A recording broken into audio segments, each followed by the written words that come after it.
नमस्कार दोस्तों, मैं चंद्रशेखर आप लोगों के साथ फिर से एक नए वीडियो में। तो चलिए आज आप लोगों के डिमांड पर हम शुरू कर रहे हैं आज का ये वीडियो। तो इसमें जैसे कि आप लोगों का डिमांड था कि एक इतिहास का एक हिंदी माध्यम से भी एक क्लास स्टार्ट किया जाए, कक्षा प्रारंभ की जाए, इसका एक सीरीज़। तो चलिए हम 10वीं के इतिहास से सामाजिक विज्ञान का ही पूरा था, तो जिसमें इतिहास और नागरिक शास्त्र की बात की गई थी, जिसका डिमांड किया गया था, इस पर मांग की गई थी। तो चलिए हम इतिहास से इसको शुरू करते हैं। तो इतिहास में जो अध्याय का जो इसमें पहला खंड है, यूनिट फर्स्ट है, जिसमें तीन चैप्टर हैं, जिसमें हम तीन चैप्टर पढ़ेंगे। पहला है कि राष्ट्रवाद, यूरोप में राष्ट्रवाद का उदय, ये, और फिर इसी से रिलेटेड ये सारी चीज़ें हैं। तो पहला जो इसका जो है, एक चैप्टर शुरू करने से पहले इसमें छोटा सा एक तस्वीर आप देख सकते हैं। ये तस्वीर है, यहाँ पर एक मूर्ति है, उसके पीछे एक पेड़ है, फिर बीच में भी एक पेड़ लगा हुआ है, और आप यहाँ पर ऊपर में देख रहे हैं कि इसके ऊपर में आसमान से जीसस क्राइस्ट हैं, परियां हैं, अफसर और फरिश्ते हैं, ये सभी देख रहे हैं। और यहाँ पर नीचे कुछ टूटा फूटा सा दिख रहा है, कुछ अवशेष, स्क्रैप दिख रहे हैं।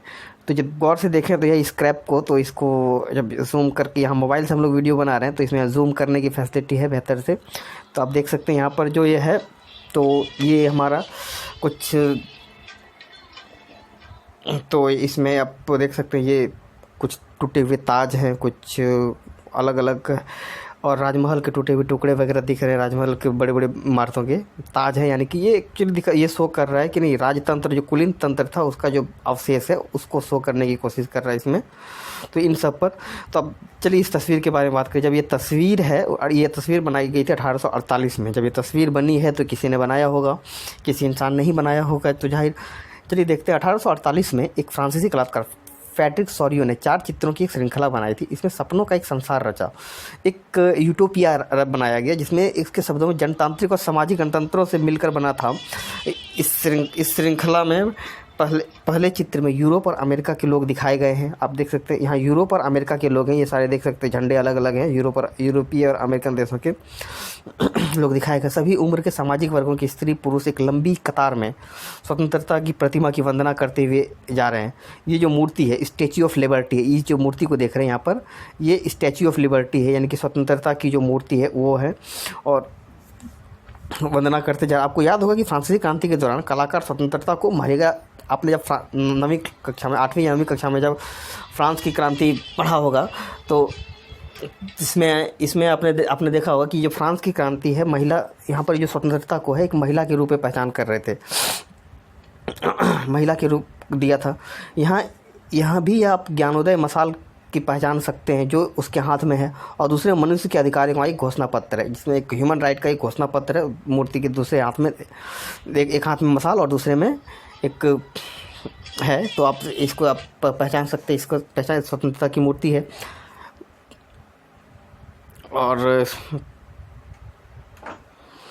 तो ये जो घोषणा पत्र है, प्रतिमा जमीन के सामने निरंकुश संस्थानों के ध्वस्त अवशेष बिखरे हुए, जैसे हम लोग जो अवशेष थे बिखरे हुए जिसकी बात कर रहे थे, चाहे वो ताज था, कुछ सिंहासन वगैरह के जो टुकड़े थे, राजमहलों के टुकड़े थे, वो बिल्कुल वैसे ही था, जो कि उसमें की जो ऑटोक्रेसी थी, जो निरंकुश संस्थानों के जो ध्वस्त थे, समूहों में बटे।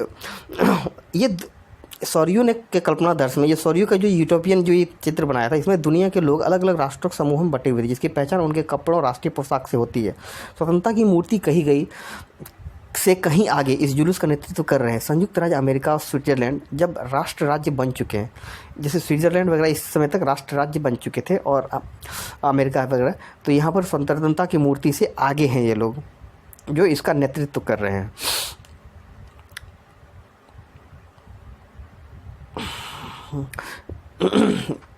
नेतृत्व कर रहे हैं राज्य जो अब तक राष्ट्र राज्य बन चुके थे। फ्रांस जो क्रांतिकारी तिरंगे से पहचाना जा सकता है, उसका एक तिरंगा झंडा है पीछे प्रतिमा के पास है, अभी अभी पहुंचा है। उसके पीछे जर्मनी के लोग काला, लाल और सुनहरा झंडा थामे हैं। यह दिलचस्प है कि जिस समय सोरियो ने यह छवि निर्मित की, तभी संयुक्त राष्ट्र का हिस्सा नहीं बने थे। ये जो झंडा थामे हुए 1848 में उदारवादी उम्मीदों की अभिव्यक्ति थी।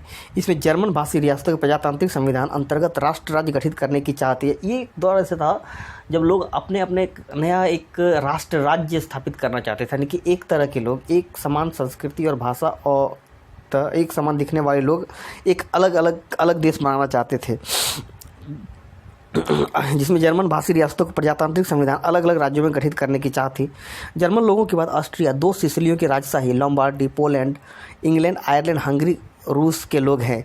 ऊपर स्वर्ग से ईसा मसीह, संत, फरिश्ते इसको नज़रों को जमाए हुए हैं। अब देख सकते चित्र में, इसका पहले भी डिस्कस कर चुके। इस अध्याय में कई विषय उठाए जाएंगे जिनकी काल्पनिक अभिव्यक्ति सरियों ने चित्र 1 में की है। 19वीं सदी के दौरान राष्ट्रवाद एक ऐसी ताकत बनकर उभरा जिसने यूरोप के राजनीतिक और मानसिक जगत में भारी परिवर्तन ला दिए। जो यूरोप कल तक छोटे छोटे रियासतों में बटा हुआ था, जो कि जिनकी कोई अपनी एक पहचान नहीं थी, बस वो वहाँ के जो राजा था या फिर वो निरंकुश शासक था उनके नाम पर ही पहचानी जा रही थी।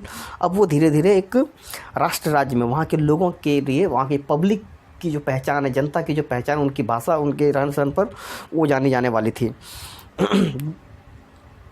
तो ये एक अलग, तो ये था वहाँ का राष्ट्रवाद। तो इसमें कुछ शब्द नए नए आए होंगे। तो जिसमें एक नया शब्द आया एब्सोल्यूटिज्म, निरंकुशवाद। निरंकुशवाद एक ऐसी सरकार थी, एक ऐसी व्यवस्था जहाँ पर कि सरकार पर किसी भी तरह का कोई अंकुश नहीं होता। यदि हम आज के संदर्भ में देखें तो आज सरकार पर जनता का अंकुश होता है, कानून का अंकुश होता है, संविधान का होता है, कोर्ट है और भी अंतर्राष्ट्रीय प्रेशर होता है। लेकिन वो एक दौर था जब निरंकुश शासक था, जो एक राजा होता था, राजा का शासन होता था। जैसे नहीं देखते हैं कि बाहुबली में देखा होगा कि नहीं, शिवगामी देवी कहती हैं मेरा वचन ही है मेरा शासन। ये इस तरह की शासन व्यवस्था थी। तो चलिए थोड़ा ज़्यादा हो गया लगता है। तो इसमें जो एक विद्वान हुए अर्स्ट रेनन, उन्होंने कहा राष्ट्र क्या है, एक राष्ट्र क्या है उसका पर एक विचार दिया। वो फ्रांसीसी दार्शनिक थे अर्स्ट रेनन, जिसका जन्म 1823 में हुआ और उनकी मृत्यु 1892 में हुई। 1882 में उन्होंने सोबोर्न यूनिवर्सिटी में एक व्याख्यान दिया, एक लेक्चर दिया, जिसमें उन्होंने राष्ट्र की परिभाषा दी कि राष्ट्र क्या है।